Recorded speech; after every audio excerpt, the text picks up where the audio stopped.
क्या आपने पत्ता गोभी की ये रेसिपी ट्राई की है? कई बार पत्ता गोभी बनाया होगा, लेकिन इस तरह से कभी नहीं बनाया होगा। तो आज मैं आपके साथ शेयर करने वाली हूँ बहुत ही मज़ेदार रेसिपी, जिसे आप अपने डिनर में या फिर सुबह के खाने में बना सकते हैं। पूरे परिवार को बहुत पसंद आएगी। तो चलिए देरी किस बात की, शुरू करते हैं आज का वीडियो। यहाँ पर मैंने एक पत्ता गोभी या जिसको आप बंद गोभी भी बोल सकते हैं, ले लिया है। गोभी को आपको काटना नहीं है, साबुत रखना है। केवल ऊपर ऊपर के पत्ते गंदे हैं या खराब हैं तो उनको आपको अलग कर देना है। अब हम क्या करेंगे, यहाँ पर हमने थोड़ा सा तेल ले लिया है। आप कोई भी तेल या घी का इस्तेमाल कर सकते हैं। तो बिल्कुल हल्के से तेल से हम पत्ता गोभी की ग्रीसिंग कर देते हैं। हल्का सा तेल लगाने से इसमें जो हीट बनेगी ना, वो बहुत अच्छे से मेंटेन करेगी और अंदर तक पत्ता गोभी को बहुत अच्छे से पका देगी। तो लीजिए, हमने अच्छे से ग्रीस कर दिया है तेल को। अब ये मैंने ले लिया है एक फॉइल पेपर। तो फॉइल पेपर का एक बड़ा सा टुकड़ा हम इस तरह से निकाल लेंगे। इतना बड़ा लेना है कि पत्ता गोभी अच्छे से रैप हो जाए। बस इसको रख करके हम फॉइल पेपर से इसको अच्छे से रैप कर लेंगे। बिल्कुल भी खुला नहीं रहना चाहिए गोभी का पोर्शन। तो अच्छे से हम इसको दबाते हुए रैप कर लेंगे। तो हमने डंठल समेत इसको अच्छे से रैप कर लिया है। अब हम चलते हैं गैस की तरफ। गैस को ऑन करेंगे और डायरेक्टली ही पत्ता गोभी को हम गैस में रखेंगे और एक टोंग की हेल्प से इसको चारों तरफ घुमाते हुए लो टू मीडियम फ्लेम पर इस तरह से भूनेंगे। यहाँ पर हमने फॉइल पेपर का इस्तेमाल इसलिए किया है, वरना जो पत्ता गोभी है वो पूरी तरह से जल जाएगा। फॉइल पेपर लगाने से हीट को मेंटेन करेगा और जो गोभी है वो जलेगा नहीं। तो लगभग हम 3 से 4 मिनट तक इसी तरह से इसको भून लेते हैं। इसको भूनते हुए लगभग मुझे 3 से 4 मिनट हो चुके हैं और आप देख सकते हैं अब फॉइल पेपर में क्रैक आ चुके हैं, यानी कि वो फट गया है।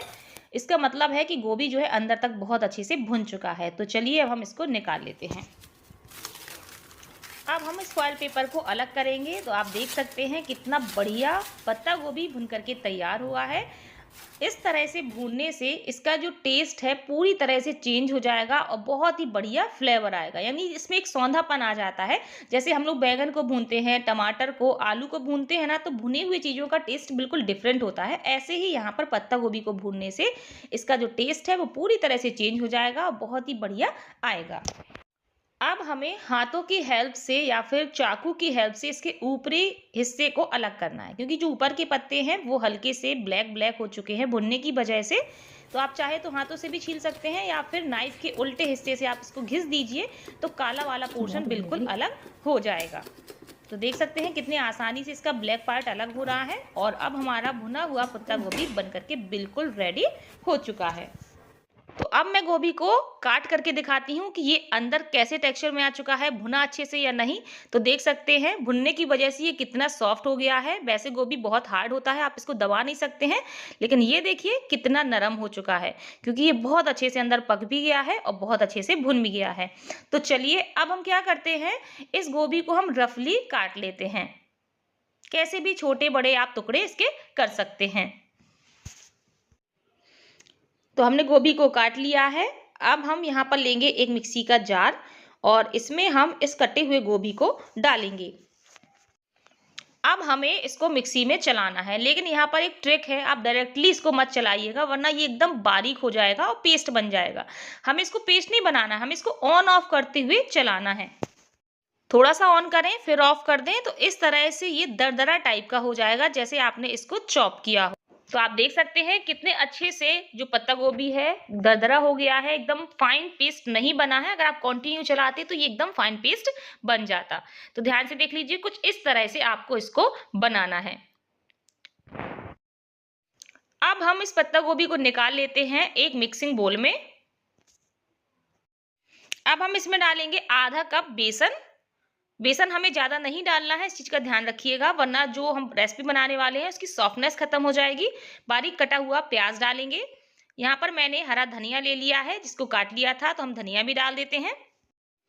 स्वादानुसार इसमें हम नमक डालेंगे और 1/4 चम्मच हम इसमें डालेंगे गरम मसाला फ्लेवर के लिए।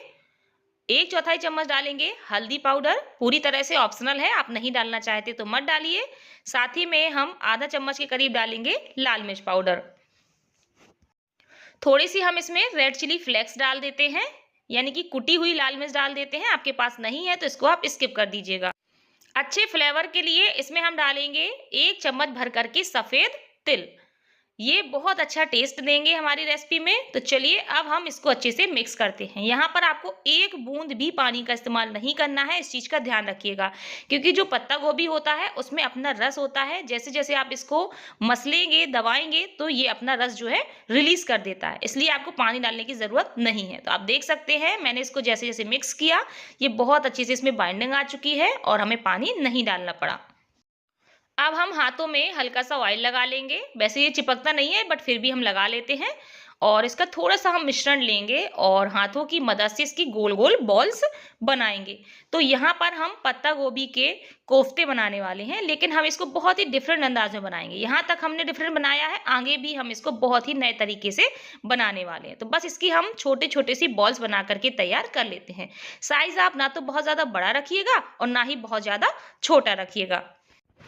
तो इसी तरह से हम सारे कोफ्ते बना करके रेडी कर लेते हैं।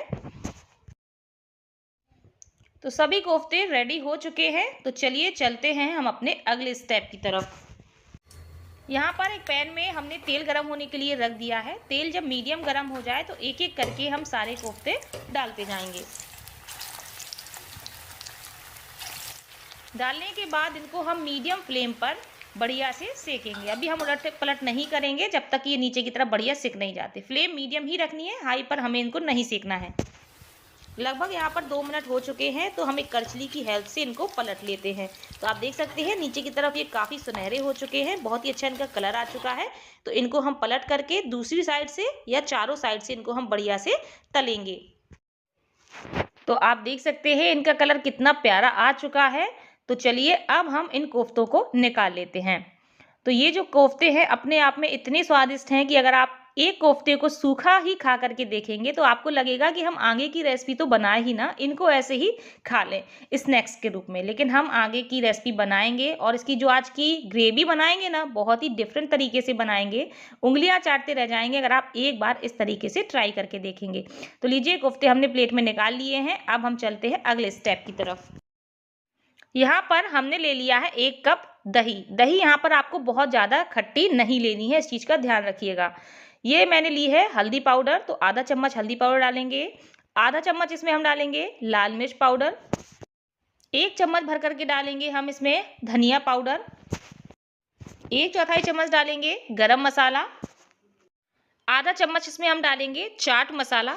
आधा चम्मच ही हम डालेंगे सौंठ यानी कि अदरक का पाउडर। ये मैंने ले लिया है स्पेशल फ्लेवर के लिए 1 चम्मच भर करके किचन किंग मसाला। सभी मसालों को दही में अच्छे से हम मिक्स करते हुए दही को फेंट लेते हैं और एकदम स्मूथी टेक्सचर में बना लेते हैं। मसाला बिल्कुल रेडी हो चुका है। चलते हैं गैस की तरफ। यहाँ पर हमने एक मोटे तले की कढ़ाई ले ली है। इसमें हमने 1 बड़ा चम्मच तेल गर्म होने के लिए रख दिया है। ये हमने लिया है बारीक कटा हुआ लहसुन, तो करीब हमने 8-10 कलियां लहसुन की ली थी। चुटकी भर इसमें हम हींग डाल देते हैं। लहसुन को हम सुनहरा होने तक फ्राई कर लेंगे। अब ये मैंने लिया है कटा हुआ प्याज, इसको मैंने लंबाई में काट लिया था, 1 बड़े साइज का प्याज था। प्याज को हम हल्का सा सुनहरा होने तक फ्राई कर लेते हैं। प्याज का कलर बढ़िया लाइट गोल्डन हो चुका है। 1 मुट्ठी इसमें हम हरा धनिया डालेंगे। इस स्टेज पर धनिया डालने से जो धनिया की खुशबू है ना, वो बहुत अच्छे से हमारी ग्रेवी में आएगी। और अब हमने जो अपना दही में मसाला मिक्स करके रखा हुआ था ना, इस मसाले को डालेंगे। साथ में हम थोड़ा सा कटोरी को क्लीन करते हुए पानी ऐड कर देते हैं। अब हम इसको अच्छे से भूनेंगे। दही को जैसे ही आप भून देंगे तो ये अपना लिक्विडी फॉर्म में आ जाएगा, बट कोई दिक्कत नहीं, आप इसको लगातार भूनते रहिए। तो हमने इसको 2 मिनट तक भूना है और देखिए इसका कलर काफ़ी चेंज हो चुका है और बहुत अच्छे से मसाले से खुशबू भी आने लगी है। लेकिन अभी हम इसको और भी भूनेंगे, लेकिन साथ में ही हम इसमें डालेंगे टमाटर। यहाँ पर हमने 2 मीडियम साइज़ के टमाटर को मिक्सी में पीस लिया था, यानी कि टमाटर की प्यूरी बना ली थी। अब हम टमाटर को डाल करके वापस इस मसाले को भूनेंगे। तो देखिए वापस इसका कलर चेंज हो चुका है, लेकिन कोई नहीं, आपको इसको लगातार भूनते जाना है। लगभग 4-5 मिनट का समय लगेगा। अच्छे से मसाले की भुनाई करनी है। यहाँ पर आप जितना समय दे देंगे, समझ लीजिए आपके कोफ्ते उतने ही बढ़िया बनेंगे। मसाला बहुत अच्छे से भुन चुका है। देखिए इसका टेक्सचर और इसकी खुशबू की तो मैं क्या कहूँ, बहुत ही बढ़िया खुशबू आ रही है। तो चलिए अब हम इसमें मटर डाल देते हैं और थोड़ी सी कसूरी मेथी डाल देते हैं, बिल्कुल रेस्टोरेंट जैसा टच देने के लिए।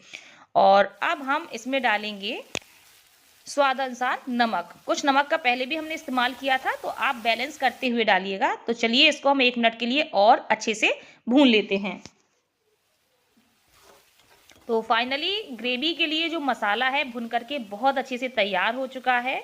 अब आप इसका टेक्सचर देखिए, कितनी बढ़िया इसमें शाइन आ चुकी है। जितना ऑयल था वो सारा ऊपर आ गया है और बहुत ही अच्छे से मसाला भुन चुका है। अब बारी आती है इसमें पानी डालने की। तो यहाँ पर मैं 1 गिलास के करीब पानी डाल रही हूँ। पानी हम थोड़ा सा ज़्यादा इसलिए डालेंगे क्योंकि जब हम इसमें कोफ्ते डालेंगे ना, तो पानी को वो सोख कर लेते हैं, जिसकी वजह से ग्रेवी वापस से गाढ़ी हो जाती है। तो यहाँ पर आप पानी थोड़ा सा ज़्यादा ही डालिएगा। तो लीजिए, पानी को भी हमने मिक्स कर दिया है। अब हम इसको ढक करके 2-3 मिनट के लिए पकने देते हैं। 2-3 मिनट हो चुके हैं और जो हमने पानी मिलाया था वो काफ़ी अच्छे से पक चुका है, यानी कि ग्रेवी हमारी फाइनली पक चुकी है। तो बस अब हम इसमें बिना देरी किए हुए डाल देंगे कोफ्ते। आप एक चीज़ चेक कर लीजिएगा कि मटर अच्छे से पकी या नहीं। तो बस हम कोफ्ते डाल देते हैं।